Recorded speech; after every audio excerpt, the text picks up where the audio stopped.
आगे बढ़ते, बारामूला जिले में ताजा बर्फबारी ने लोगों बिलखसूस किसानों के चेहरों पर मुस्कुराहट ला दी है। बारामूला के बाला इलाकों रफियाबाद, हाजिबल, चंदूसा, रामपुरा, राजपुरा और जिले के दीगर पहाड़ी इलाकों में तकरीबन 8 इंच से 1 फुट तक बर्फबारी रिकॉर्ड की गई।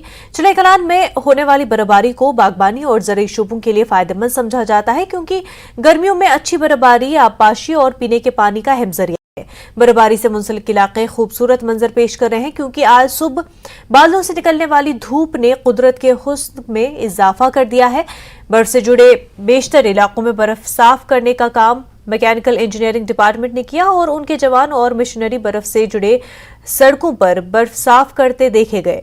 दूर दराज इलाकों में बर्फबारी देखने के बाद बच्चे सबसे ज्यादा खुश थे। उनका कहना है कि वो बर्फबारी से लुत्फ अंदोज हो रहे हैं और स्केटिंग कर रहे हैं। बहुत अच्छी बर्फ़ पड़ी है। हम बहुत इंतज़ार कर रहे थे बर्फ़ पड़ने का, और कल हमने इंतज़ार किया था और आज पड़ गई। ये यहाँ हम अपने फ्रेंड्स के साथ स्केटिंग भी करते हैं, और हम ये यहाँ पर बहुत ब्यूटीफुल एरिया बन गया है यहाँ पर। और ये रोड भी